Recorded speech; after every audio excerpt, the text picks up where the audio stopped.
this special session of the 2018 Annual Conference and Exhibition of the International Association of Chiefs of Police is now called to order. As you know, we will be joined today by the President of the United States, Donald J. Trump. But first, we're going to hear from Florida Governor Rick Scott. Governor Scott is a Navy veteran and is currently finishing his second term as governor. Please join me in welcoming Governor Scott.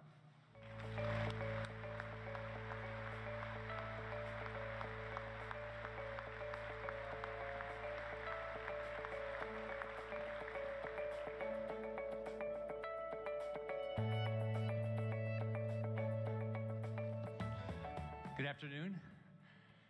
I want to thank LaGrange Police Chief and President of the International Association of Chiefs of Police, Lou Deckmer, for the introduction and for everybody being here here. It's an honor to be with all of you. First thing, I'm the governor of Florida, so the most important thing I ask you to do is spend every dime you have. You keep our economy going. We sell a lot of homes, so there's a lot of homes for sale. Buy a home. You'll pay our sales tax and our property taxes. As you know, we have a hurricane coming to our state right now. It's got the potential of being a Category 3.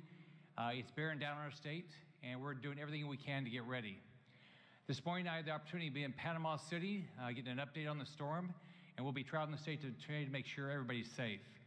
So many of your brothers and sisters will be working hard away from their families to keep all of our families safe over the next few days. It's been a goal to make Florida the most law enforcement friendly state in the nation, and we have a great president, the Florida Police Chiefs Association, and FSU Police Chief David Perry, who is focused on the same goal. I want to thank Chief Perry, if you'll give him a big round of applause for all of our police chiefs in Florida.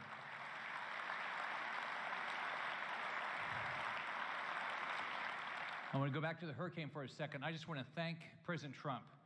As you know, we've had some horrible hurricanes in this state. We had Irma last year.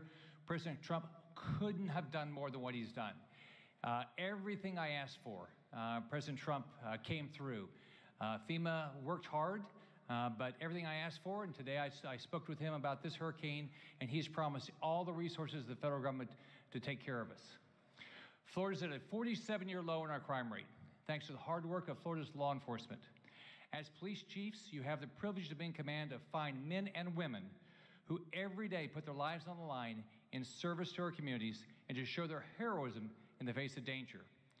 There has never been a more critical time to have leaders like each of you protecting our families. As we take this opportunity to recognize your service, we also recognize the incredible bravery of our officers in the face of an unimaginable danger. I'd like to take a moment to bring your attention to an officer from right here in Orlando that is still battling for his life. Orlando Police Chief Kevin Valencia. Officer Valencia was shot in the line of duty in June responding to a domestic violence call and is still recovering from his very serious injuries. We continue to pray and hope everyone will pray for Officer Valencia and his family. When a law enforcement officer goes to work, they don't know if they'll come home safely. The least we can do is ensure they do never have to worry about their family, that their family will be taken care of if something happens to them. With us today are two strong Floridians whose husbands have been lost to senseless violence against police. I'd like for you to join me in welcoming Teresa Condit, the wife of fallen Tarpon Springs police officer Charles Condit.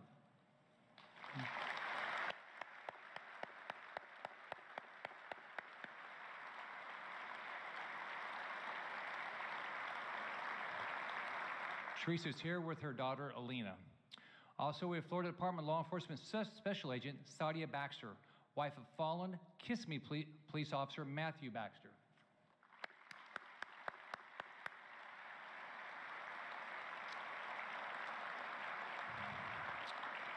In Florida, we made it a top priority to honor our fallen law enforcement and take care of their families. In 2016, we changed state law so that families of fallen officers receive 100% of their loved one's monthly salary for life. This was the right thing to do.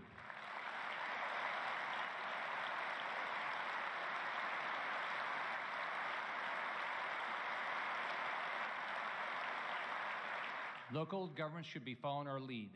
This year, I was honored to support Teresa Condon in calling for the city of Tarpon Springs to provide the full benefits of her husband's 23 years of law enforcement service. I'm glad that Tarpon Springs agreed to do this and proud that Teresa fought for both her family and for the families of all fallen law enforcement officers. Teresa and Thadia, thank you for everything you've done, and I'm sorry what happened to your family. In Florida, we always stand up for our law enforcement and their families, and today is good that we are not only seeing a complete dedication to law enforcement by states like Florida, but in the actions of our great president.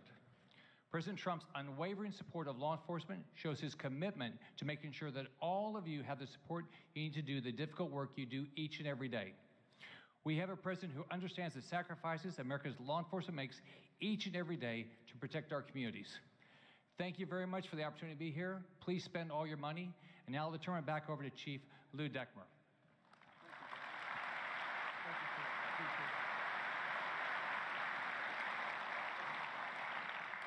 And ladies and gentlemen, it is my honor and privilege to introduce the President of the United States, Donald J. Trump. And I'm proud to be an American, where at least I know I'm free.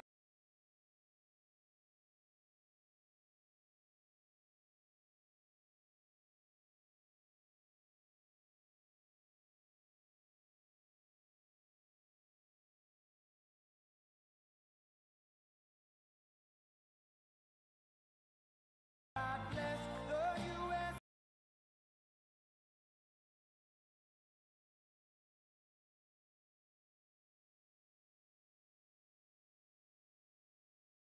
Very much. You can sit. It's great to be with you. And I want to thank Chief Deckmer for the wonderful introduction and for your lifetime of distinguished service. A very special friend of mine. I'm thrilled to be here in the great state of Florida with the incredible men and women of law enforcement. On behalf of all Americans, I want to express our eternal gratitude for what you do every single day to protect our families, defend our streets, and take down criminals. And what you do is keep America safe, and nobody does it better than you. Thank you very much. Thank you.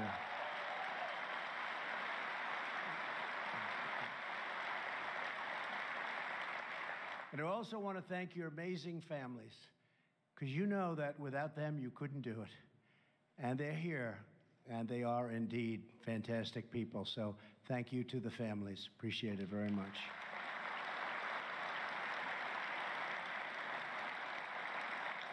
We are thrilled to be joined today by a true friend of law enforcement, Governor Rick Scott. And I will tell you that Rick has been incredible when it comes to law enforcement. Anytime you need funds from the federal government, he's on the phone. Mr. President, we need more funds. What's it for this time, Rick? It's for law enforcement. And I say, you got him. And speaking of that, oh, you got him. You got them. When law enforcement wants it, and they're reasonable, they want it, and what you do is so incredible. So I just want to say Rick is a tremendous governor, and he is your biggest fan. So thank you very much. And also another one of your big fans, I will tell you that, is Attorney General Pam Bondi, who's with us today. And thank you, Pam. Thank you very much, wherever you may be. She's in this big room someplace. Thank you. Incredible woman. Thank you as well to our Deputy Attorney General, Rod Rosenstein, for being here. Flew down together. The press wants to know, what did you talk about? We had a very good talk, I will say. That became a very big story, actually, folks. We had a good talk. As Hurricane Michael nears landfall, we are working with state and local officials in Florida to take all necessary precautions, and we urge all residents to be prepared and to heed local officials. I told Rick Scott that we are ready for you. We have already briefed FEMA, and FEMA's getting prepared, and it looks like a big one. Can you believe it? It looks like another big one, but we've handled them well. We handled them very well, and that includes the one that just left us in Florida. Never ends. but we're all prepared, and hopefully it won't be as bad as it's looking. It looked to me, a couple of days ago like it was not going to be much, and now it's looking like it could be a very big one, so we're prepared, and good luck. Today, I also want to extend my very special thanks to Orlando Chief John Mina and the entire Orlando Police Department for hosting us in this great city. John, where's John? Thank you, John. Great job. Great city. Safe city, too, John. Thank you very much. Great job. I also want to thank the board of IACP, and congratulations to your incoming president, Chief Paul Sell. Where's Chief? Chief? Good, Chief.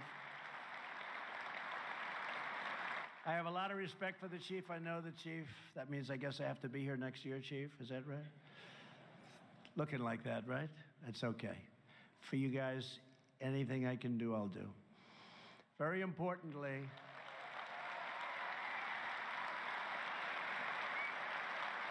I want to recognize our law enforcement partners from around the world who have traveled here to share their experience and to strengthen the vital cooperation that we all practice together. We have great, great cooperation all over the world. We deeply value your friendship and your partnership, and thank you very much for being here. Thank you.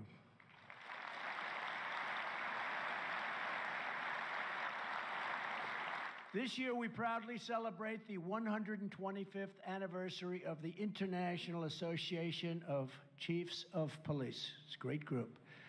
Today, I stand before you as President of the United States to tell you that my administration will always honor, cherish, and support the men and women in blue, and we are proud to do it.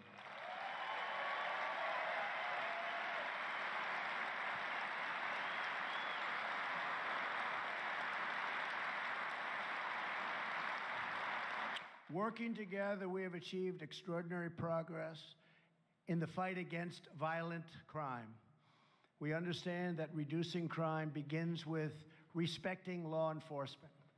For too many years, we have watched politicians escalate political attacks on our courageous police officers, and I've never seen it more than over the last few years. It's disgraceful. Politicians who spread this dangerous anti-police sentiment make life easier for criminals and more dangerous for law-abiding citizens.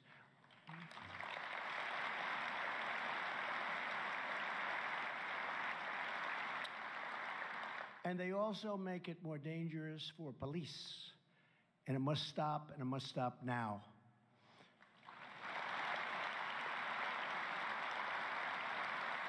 Before I took office less than 2 years ago, our nation was experiencing a historic surge in violent crime. In 2015, 2016, additional 128,000 violent crimes were committed nationwide compared to the 2 previous years. That's a tremendous number of additional crime. Over the same period, we witnessed the steepest 2-year consecutive increase in murders in nearly half a century. But we are turning that tide around very rapidly, as you all know in this room. We are taking back our streets from drug lords, gangs, and crimes. We are being tough, we're being smart. By the end of this year, murders in major cities are estimated to drop by close to 10% from their levels in 2016. And I have directed the Attorney General's office to immediately go to the great city of Chicago to help straighten out the terrible shooting wave. Want to straighten it out fast. There's no reason for what's going on there.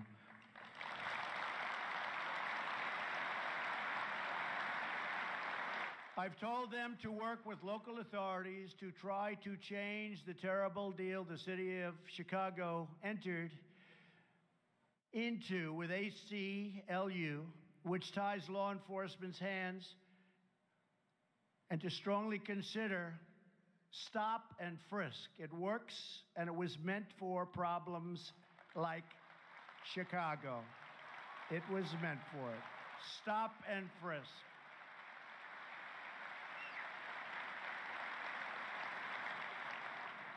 And Rudy Giuliani, when he was mayor of New York City, had a very strong program of stop and frisk, and it went from an unacceptably dangerous city to one of the safest cities in the country, and I think the safest big city in the country. So it works, got to be properly applied, but stop and frisk works. The crime spree is a terrible blight on that city, and we'll do everything possible to get it done. I know the law enforcement people in Chicago, and I know how good they are. They could solve the problem if they were simply allowed to do their job and do their job properly, and that's what they want to do. So Chicago, we're going to start working with you as of today. Thank you. In the fiscal year 2018, my administration brought charges against more federal firearm defendants and more violent criminals than ever before in the history of our country. And to help former inmates become law-abiding and productive members of society, we are also working on a prison reform bill, very, very big and comprehensive one. And the best thing that could happen, I think we've already done. We have record numbers of jobs right now in the United States. There's never been a time where more people are working in our country than right now.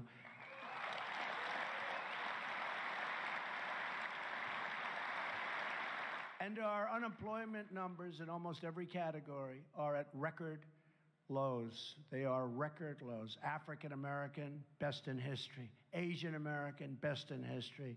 Hispanic American, best in history. We are doing incredibly well as an economy, and that's a great thing when you talk about people coming out of prison unable to get a job, totally unable to get a job. It's a hopeless situation. Now they're getting jobs to a certain extent and to a large extent because we're doing so well, and employers are forced to take people that they maybe wouldn't have done, and some of those employers call me and get back to me. And they say, Mr. President, it's amazing how good these people are. And not all of them, not all of anybody or any category is going to be great, but tremendous response. And these people have been given a second or even in some cases a third shot at it, and they're doing really well. So the economy being so great and the jobs picture being so strong, people are getting an opportunity, and they're doing an incredible job. So I just want to thank everybody in law enforcement. I know you agree with me on this. It's a great thing.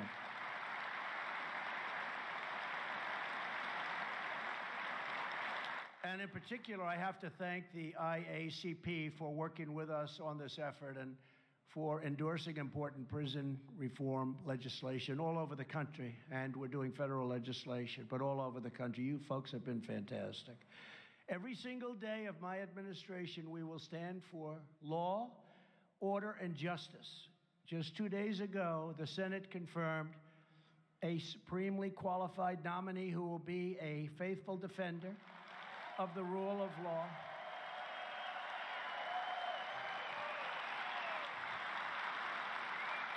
And will defend the United States Constitution.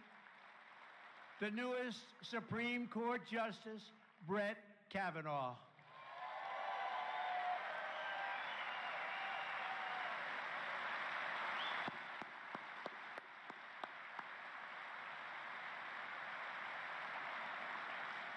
And I will tell you, when I decided on Brett, and we have tremendous talent in our legal system, but I decided on Brett, I said, he's flawless.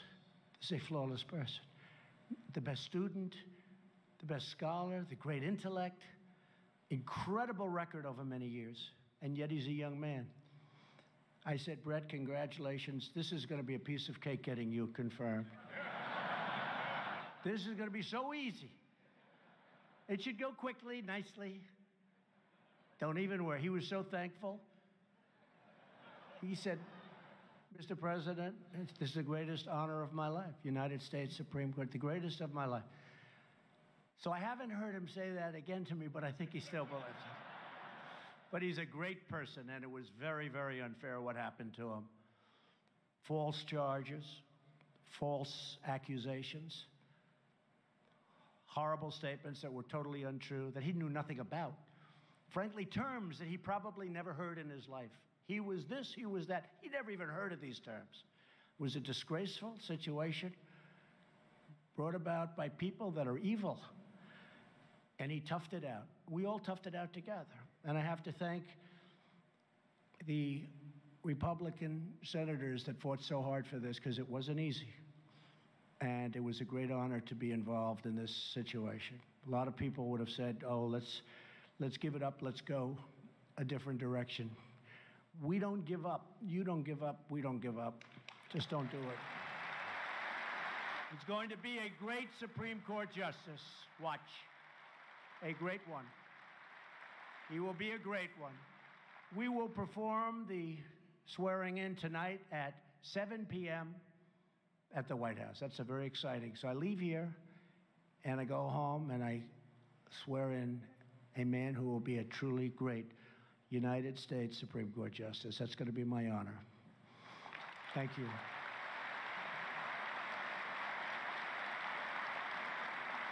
And I'm going to tell him about the spontaneous applause before I even finish, you people. Because you knew what I was about to say, but I didn't even say it. And you started before I completed. So that's the kind of, that's all over the country. I'm doing rallies, and people are loving that man and loving that choice. So I think we're all going to be very happy. In order to keep every American safe, we are also making officer safety a top priority.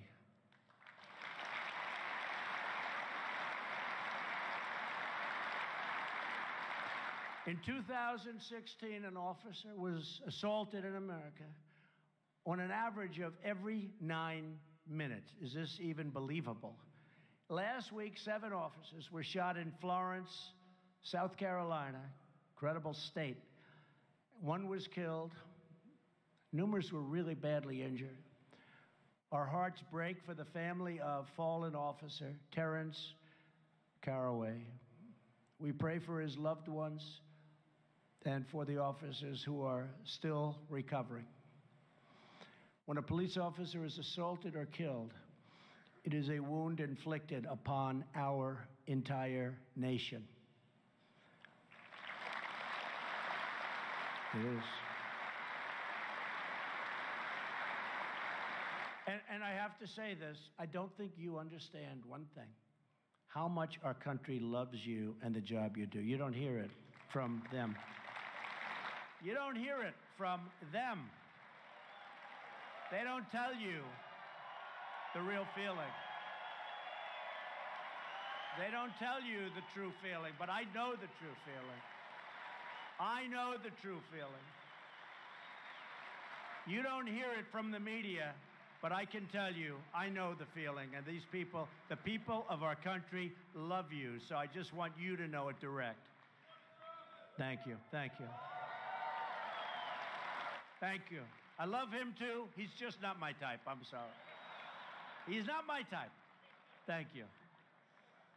One of my very first actions as president was to direct my administration to take all necessary action to protect law enforcement from acts of violence against all of you.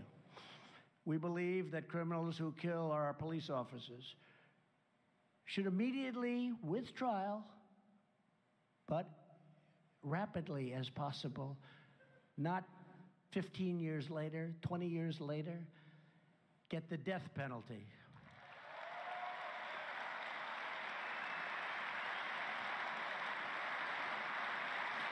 And importantly, we are also making sure you have the equipment you need to do the job. That's why we are allowing local police to access surplus military equipment. And we've been doing this from the very first day of my administration, whereas others didn't want you to have that equipment for very strange reasons. They said it looked too tough, it looked too strong.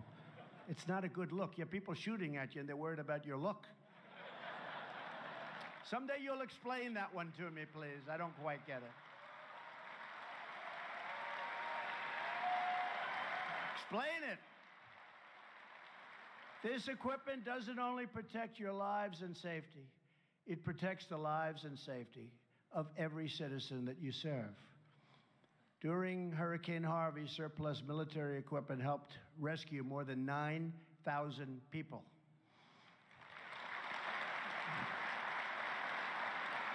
We are also taking unprecedented action to help our local police fight the worst drug epidemic in our history, the opioid crisis, which took nearly 50,000 American lives last year.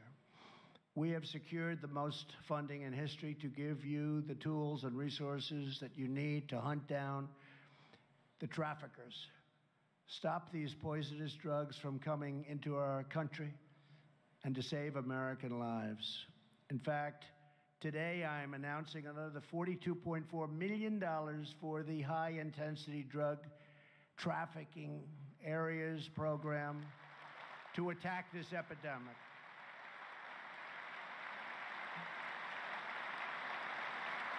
This grant funding will go to more than 50 innovative projects targeting the greatest drug threats facing the United States.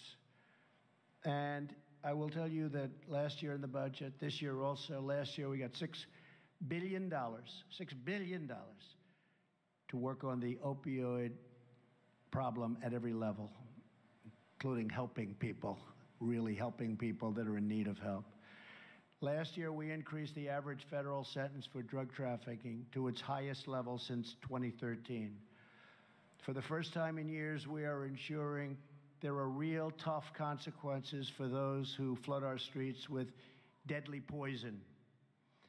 Thanks to your partnership, last year our brave ICE agents seized 1 million pounds of narcotics, including almost 7,000 pounds of heroin and more than 2,300 pounds of fentanyl, saving thousands upon thousands of American lives. And this year we're way ahead of those numbers.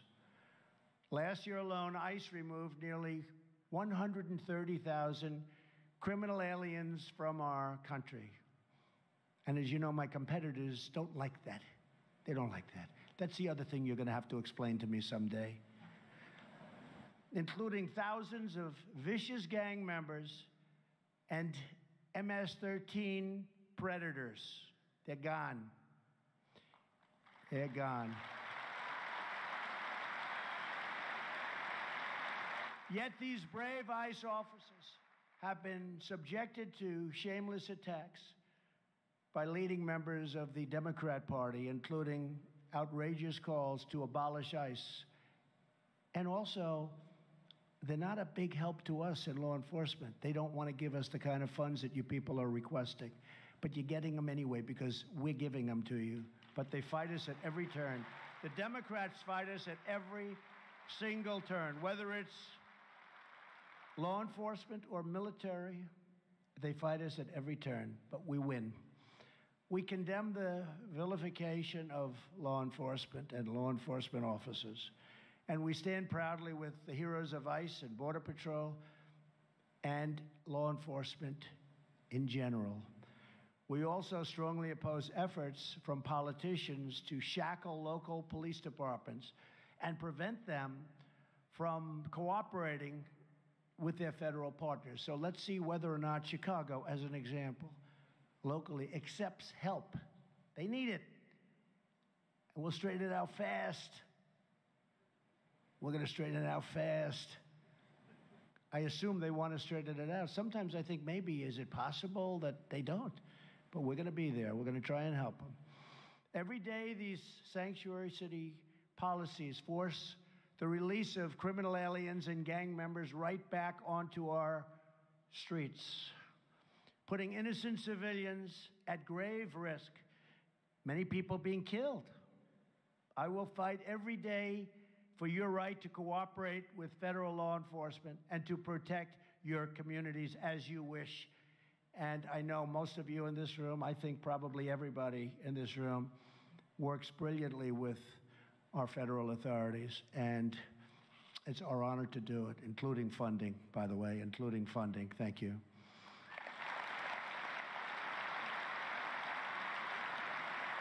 Last week, my administration also provided historic levels of funding to improve school safety. Through Stop School Violence grants, we are giving local schools and police departments the resources they need to hire more officers and train more teachers and better detect and address early warning signs of mental illness before it's too late. I've made a lot of strides in the last year. Heavy funding, but you've made a lot of strides. In every action we take, we are defending American safety and treasury. The extraordinary, we're just helping as much as we can, the extraordinary men and women who protect our communities. Here with us today are all 4 nominees for the IACP Police Officer of the Year Award. Officer Taylor Rust serves with the Plano, Texas Police Department. Good place. Where's Taylor? Taylor, where's Taylor? Come on up here, Taylor. Run up here. They'll let you up. Come on up. We'll get all of them up. Come on.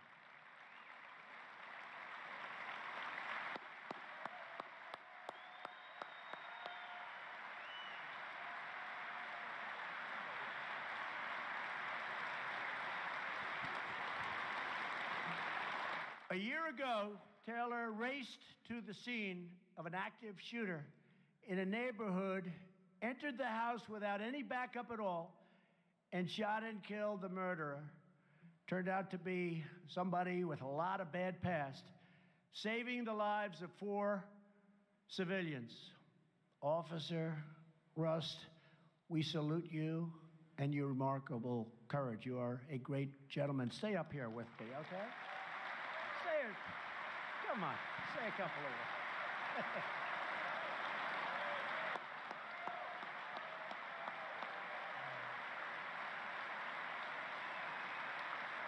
Thank you. Thank you. You'll have to forgive me. I'm much more comfortable in the situation Mr. President described than being up here. It's a tremendous honor for me to be here. I appreciate everything IACP has done for us. My family, my wife Amber is here.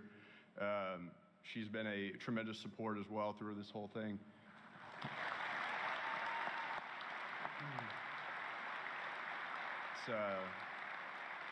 It's been a very humbling experience for me, and it's been an honor to be spoken in the same breath with the other 3 officers that are sitting over there today. Thank you very much. Thank you, sir. Stay right here. Thank you, sir. That was a good job. He'll be running for office soon. You watch. Thank you very much, Tom. Last May, Officer Mark Dallas was on duty at Dixon High School in Illinois when he heard gunshots. Within, listen to this, 3 seconds, he was at the scene, right outside the auditorium where the entire senior class was gathered and was in a lot of trouble. The shooter fled and fired shots at him, but Officer Dallas chased him down before a single student was injured. Officer Dallas's son, Joshua, was one of the seniors inside of that auditorium. Afterwards, Joshua said, "I wasn't scared for my life at all because I knew my dad would protect us." How good is that? Thank you. Officer Dallas, where are you? Officer Dallas, come on up here. That's pretty good. That's pretty good. So his son had a little confidence in him. That's not bad. That's beautiful. Beautiful stuff. Thank you. Public speaking's not my best, but I'm extremely nervous. Mr. President, I appreciate everything, the support you give us, and I'm honored to be here with the IACP, the other nominees. My son said he wasn't scared because Dad was out there. I was dad to 182 other kids in that gymnasium.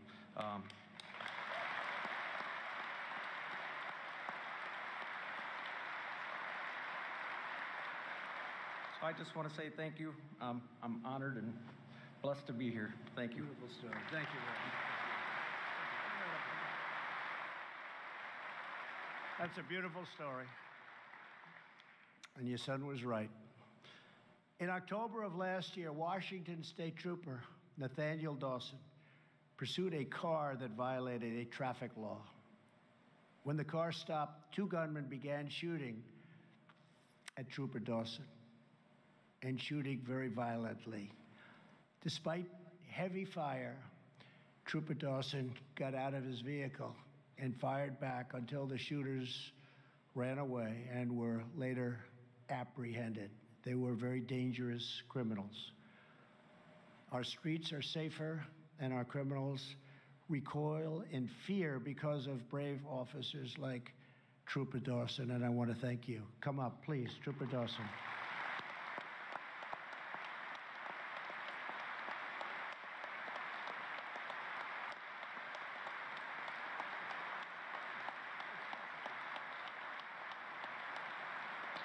Wow, it's a great honor to be here tonight. Thank you all for coming, Mr. President. I think we all would say the same. We're just doing our job, and to be recognized is just extra. So thank you again.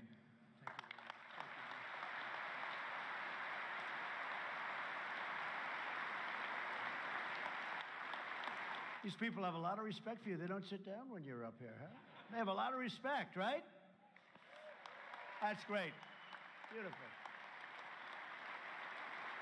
Finally, Sergeant Luis Celis of the Doral, I know it well, Florida Police Department. They are fantastic. Responded to the call that you all read about, big story at the time, that a shooter was in the lobby of Trump National Doral. Can you believe this is happening to me? And I didn't say put this man, I knew what he did, but they put him. Threatening a lot of people that were in the hotel, including the employees. Sergeant Celis entered the building, engaged in a vicious shooting attack, and captured the criminal before anyone was hurt, which was incredible, actually. Sergeant Celis, that was really a job well done. People are still talking about it. It was an amazing job. Please come up.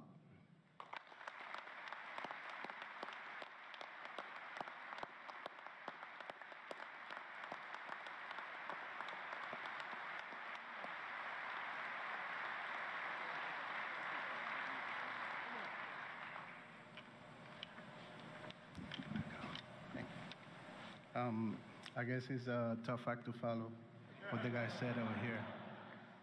Thanks everybody for being here. My wife, Olga, and congratulations to everybody else. Thank you. Thank you, sir. Appreciate it. Fantastic. And just to conclude, I have to say in each of these stories, we see the unmatched strength and character and courage of our amazing heroes in blue. Every day, our police officers race into darkened alleys and deserted streets and onto doorsteps of the most hardened criminal. People you don't want to be dealing with, and you deal with them well. Incredible. They see the worst of humanity, and they respond with the best of the American spirit. America's police officers have earned the everlasting gratitude of our nation. In moments of danger and despair, you are the reason we never lose hope, because there are men and women in uniform who face down evil and stand for all that's good and just and decent and right. No matter what threat you face, you never give in, you never back down. You are people of tremendous courage and strength. We appreciate it.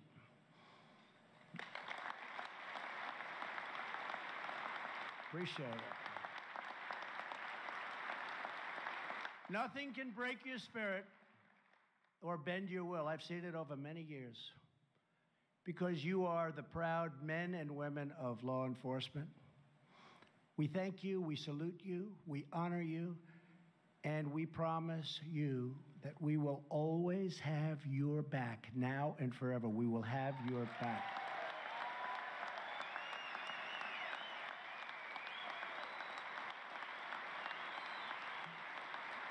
So it's my great honor to be with you today, and I thank you, and I thank everyone in this incredible room of heroes, the International Association of Chiefs of Police. You have very, very special, very smart, very brave people, and on behalf of our incredible country, our country that's getting stronger and bigger and richer and just better. We're making it greater, and that's okay. It's greater. We're making it greater. I want to say God bless you, God bless your families, and God bless America. Thank you very much. Great honor. Thank you. Thank you. Thank you.